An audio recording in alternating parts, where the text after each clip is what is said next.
Hi, this is Piper Blackwood. And this is Veronica Fox. Thank you for listening to the Pure Garbage Podcast. Can you smell that, folks? The smell of rubber hitting the court, of sneakers, and the sound of winning championships. Is it coming to Toronto? Well, finally, folks, all across Canada, we have an opportunity with Donnie Fitzalata. Yo. Terrence Beggar, a.k.a. T-Beggar. You know it. Dr. Smiles. What up? And, of course, big truckin', hunkin' Red. Go Raps, go. Raps, go. Smiles. Yes. Well, this is the first year we're going to have a parade going down Bay Street, boys, because this is the first year the Raptors can actually win the championship. So, the years past, you know they're going to make the playoffs, but you never actually had that true belief that we're going to go all the way. But this is the first year that we are definitely going to win the championship. And I'm putting it on the record right now. Raptors 2018 NBA champions. I have to agree. For the first time since 1995, it's been a long wait. But guess what, guys? We can finally call them the Beasts of the East. I gotta say, before every other season, it'd be like, okay, don't worry, we're gonna make it to Cleveland this year, or we're gonna, we might make it to Boston this year. Now this year, you can say definitely. This is something like, look what we did to Houston on Friday. Just not destroyed, but look at when we played Boston. No problem. Cleveland, we beat them by almost 30 points. Because of our bench. We got the best bench in the league, and that gives our starters time to sit. Like, what other top-ranked team gets to have their franchise sit almost the whole fourth quarter? No, you got a point there. And that's another thing about the bench, right? The one thing about in years past in the NBA, like as the playoffs come around, teams typically try and reduce their rotation. Say if they're playing 10, 11 guys during the season, they'll play 8, 9 for the playoffs. What the Raptors have to do this year is continue to play the same 10, 11 dudes, roll them out, because the strength of this team, the team that makes us different than all the other teams in the NBA right now, is our bench. And you can't come playoff time start changing the rotation. Now with Boston, with roughly about 2.5 points back by the time you hear this, maybe even tied for first as we close into the end of the regular season. Your thoughts on how that team can actually overtake the Raptors and maybe go on to win the Eastern Conference? Boston taking over the Raptors? I don't think it's going to happen. You don't see it? I don't think we're going to sweep them, but I definitely, it's not even going to go to a 7. Cleveland 10 games back. As you're listening to this podcast, probably by then, it might be even 8 games back with the way things work out. Do you think actually Boston and Cleveland may have issues with each other? Or is there going to be someone in the other division? I think the big difference this year in the East, as opposed to last year and years before, they don't have a bench. Cleveland does not have the same depth that they did before, whereas the Raptors now, they have 8, 9 people that they can actually go to for a balanced attack. Cleveland, forget about it.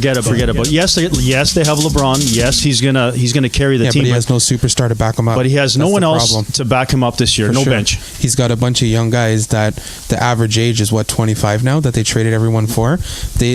What they're trying to do now is they're building, because they know he's leaving at the end of the season. And another thing, Boston, the other team in that is a contender in the East is Boston. And Boston, they're a very young team. Like the people who play regularly for Boston are very young guys who don't have very much playoff experience, if not any playoff experience. So the Raptors have been in the playoffs the past 4 years, and the past 4 years, the letdowns, the disappointments, the hunger, this is the year they put it all together. DJ, cue the music.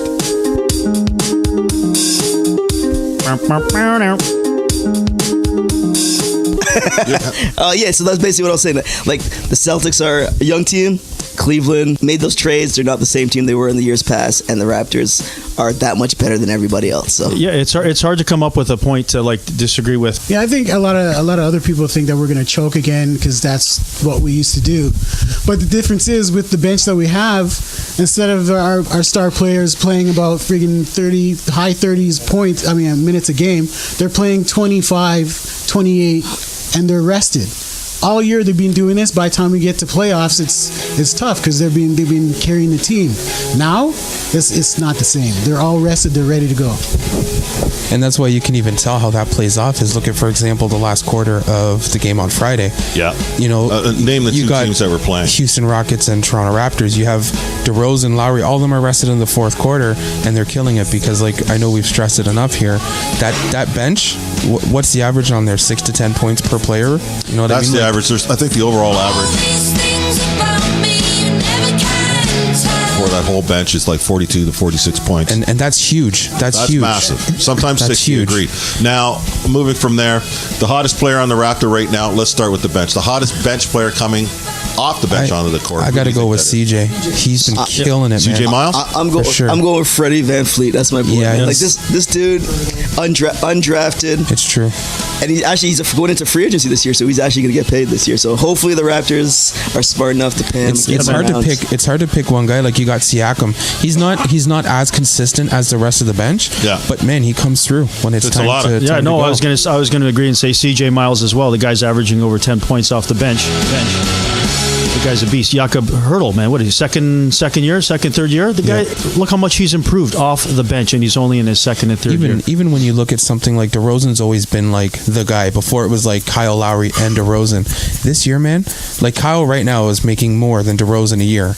Oh, Hurtle, I think he's a good backup for JV, man. He's definitely a good backup. Good defensive, very, very mobile big man. So he's actually a little bit of the opposite of what Jonas Valanciunas, our starter, is, right? He's Jonas in years past, and even this year I got to give Jonas credit, actually. Losing weight, becoming more active on the floor, moving a lot better on the floor has really helped him. So shooting threes this year as well, which is absolutely nuts. I would never, when he first came to the league, thought Jonas would be able to make threes, and now he's making them consistently. So Teabagger. Yeah, I call him Mr. Textbook. For style of play? No, not Jonas.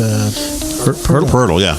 Yeah, because he does stuff just textbook, and people are surprised, and they're like, "What the hell just happened?" Yeah, man, and he has pretty good hands for a big guy. AKA Tim He's Duncan. got a great body. Textbook. He can move his body really man. in small spaces. If you haven't noticed, I found that he's very athletic for his height and for where he's going. And he knows where he's just a everybody baby is in this game. He knows where everybody is. He reminds me of Tim Duncan. Nothing fancy. Wow. Yeah, straight up textbook. Yeah, I think he can develop into something like Tim Duncan. He's a smart basketball player. And one person who needs to get definitely gets credit, who never gets mentioned as much as Coach Casey. This coach of the year, most definitely. And the way 9 of our rotation guys are all the same dudes, but the Raptors play a totally different style this year, which all credit due to the coaching staff, because it's very hard to change your style of play with the same playoffs. Oh, okay, absolutely amazing. So the playoffs haven't started. How do you guys see, say, the Final Four? Golden State. Everyone says Houston. Well, in the West, I'm going Houston, Golden State. I'm sorry, I think Houston's going to be taken out by somebody way lower. Oh, you think so, man? Do you think that Oklahoma City has a chance? Yeah. Anyone? Well, I like their roster. I think nobody wants them to have a chance, but I think they might have a chance. I don't want them to have a chance. Well, OKC, the talent is there, but it's just like they haven't been gelling all year, and the West is so tight. Like literally, if you look at the standings of the West, like you go on a 3-4 game losing streak, you can miss the playoffs, which is absolutely nuts, right? Because there's 10 teams competing for 8 spots in the West, so it's so tight up. Yeah, no, I think definitely Houston's going to be there. We're going to be there, hopefully, right? What about the Sixers? Too young. Yeah, I Too don't young. think. No playoff experience. Even if they do get in, I think it might be a first round thing.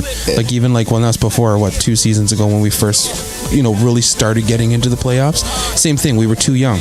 That's like when we were saying, like, okay, we're gonna get to Cleveland, but we're not gonna. If we win 3 games on Cleveland, we're good. Now this is the year where it's like, fuck Cleveland. Bye, LeBron. See you later, bud. I just want to play Cleveland and kick them the fuck out of the playoffs, man. That's all I want to do, baby. After they kick their ass the last that's the goal. That's 2 the goal. years, Kick the king right the fuck out of Quicken Loans Arena, baby. And make it happen there, right? Yeah, man. If you look at the teams from number 1 to 8, right? What's the difference? Well, what is the big determining difference between all of them? None of them have a bench. Thank you for listening to the Pure Garbage Podcast. You can find us on Podbean, iTunes, Google Play, Stitcher, SoundCloud, and Twitter at Pure Garbage Pod. Welcome to the jungle. Welcome to the jungle. Well.